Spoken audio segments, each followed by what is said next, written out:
au bureau du président de notre institution qui consiste à solliciter dans les 48 heures la convocation de la plénière qui va examiner la motion de défiance contre le ministre d'État, ministre des Infrastructures et Reconstruction, Alexis Guittaro, conformément à l'article 235 du règlement intérieur de notre institution.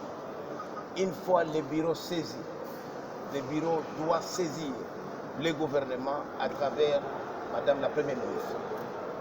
Comme la motion était déposée et reçue par le bureau à 16h45, il y a presque une semaine, le samedi étant une journée fériée comme le dimanche, le lundi, la lettre de notre président a bel et bien été transmise et à Madame la Première ministre et au ministre concerné. Nous estimions que 48 heures après, conformément à l'article 6 et 7 et l'article 235 alinéa 7, il fallait convoquer la plénière. Il n'y a pas une autre possibilité. Et comme la plénière n'a pas été convoquée, nous estimons que notre bureau a violé les règlements intérieurs. Et cela a des conséquences. Il y a des sanctions qui sont prévues, notamment une motion de défiance contre les bureaux. Mais comme les 123 députés nationaux qui ont initié cette démarche sont encore hésitants à ce qui concerne la mauvaise foi du bureau, nous les avons sommés. On a donné un ultimatum de 48 heures. Nous sommes aujourd'hui lundi. Si mercredi, il n'y a pas de plénière convoquée, puisque le règlement intérieur n'a prévu que la plénière. Et la plénière n'aura qu'un seul ordre du jour. L'examen et le vote de cette motion de défiance. On va donner l'occasion à Monsieur le ministre de pouvoir donner ces moyens de défense et le vote sera à bulletin secret. Ces fameuses immorales, autorités morales, qui ont demandé à leurs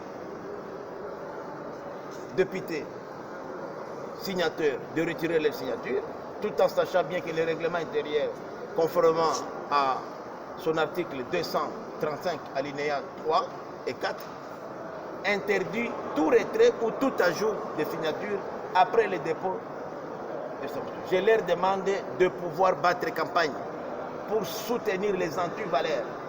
Et nous disons que nous n'allons pas nous arrêter.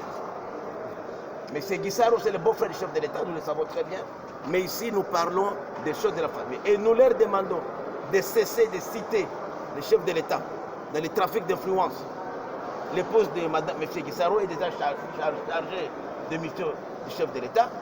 Si Guittaro partait demain, ce n'est pas la fin du monde. Jean-Marie Kalumba, qui était le seul ministre du gouvernement ici, était parti. On n'a pas fait de problème.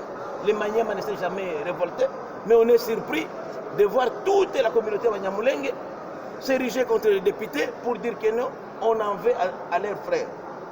Était-il devenu ministre par la communauté Banyamulenge? Non. Ici, nous parlons des affaires de l'État. Nous avons été à la SICOMINE. La SICOMINE donne, depuis que Guittaro est là, chaque année, 384 millions de dollars. Ça fait 3 ans et demi que la SICOMINE est là. Et pour cette année, elle a donné 500 millions de dollars suite aux négociations de révision du contrat chinois.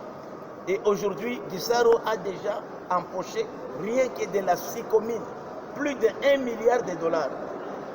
La route la plus chère au monde coûte 1 million de dollars. Route asphaltée. Les vraies routes là que vous ne voyez pas, les routes qu'on nous fait ici. Donc, 1 million de dollars, c'est au moins 1000 km. Je défie M. Guittaro de me prouver même la moitié de 1000 routes, 1000 km de route. Je les défie. Et s'il me le prouve, moi je quitte l'Assemblée nationale, je démissionne. C'est la magouille. Et même, quelle est la qualité de route qu'on nous donne ici? Les meilleurs ingénieurs en pont et chaussée sont aujourd'hui à l'OVD et à l'Office de route. Et M. Guittaro s'arrange avec ses amis chinois, indiens et le consort pour la rétrocommission, pour leur donner des marchés. Alors que l'argent, c'est l'argent de l'État. Et là, je ne parle pas encore du budget de l'État. Je parle de l'argent de ces communes qui met à la disposition de l'État. Donc, nous avons compris que M. Guissaro travaille contre la vision du chef de l'État. Et quelqu'un qui travaille contre la vision du chef de l'État, même si c'est son beau-frère, nous disons, nous sommes là pour combattre les antivaleurs. Les mandats des députés nationaux étant non impératifs, nous n'avons pas de leçons à recevoir de qui que ce soit. Nous ne sommes pas des caporaux des autorités morales. Et nous les mettons en garde. Nous avons décidé, les 123 députés, qu'après Guissaro, nous allons nous occuper de ces autorités morales immorales pour qu'on puisse assainir la classe politique congolaise. Voilà.